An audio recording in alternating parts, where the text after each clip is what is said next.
No niin, jäätä päivää. Olen tämmöisellä isommalla järvellä nyt täällä Ismatinkalalla. Näytetään miten toimii nämä uudet kokomuoviset vipat.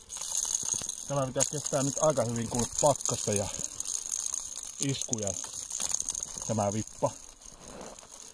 Melkein voi sanoa, että ikuinen vippa, mutta aika näyttää.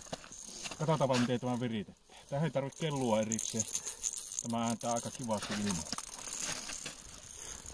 Saatavilla on ainakin oranssina, joka hohtaa tosi hyvin. Ehkä keltaisenakin jonkun verran. Kuvaappa täältä lähempää, niin viritetään tämä työ. Otetaan täältä, nyt on painopohjassa. Tulee tuntuu, että se nousee, syötti nousee nyt ylös pohjasta. Otetaan siima näin, kuvaa vielä lähempää. Näkyy se. 1, 2, 3, ehkä 4 kertaa. 3-4 kertaa. Noin, tulee tämmönen lenkki. Tää pannaan vaan tänne pallojen taakse. Tuolla säädetään nyt kuin tiukalla se on. Ja vastus on aina justiinsa sama.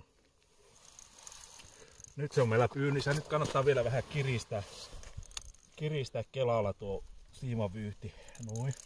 Ja sitten vapautetaan. Ja nyt voi vähän ottaa täältä taas löysää. Nyt se on täydellisesti vireissä. Tässä ei ole nyt kellua erikseen. Siihen voi vielä laittaa kellonkin. Mutta katsotaanpa miten se kilahtaa inima. Tuli tärppi, heti kuuluu vähän ääntä.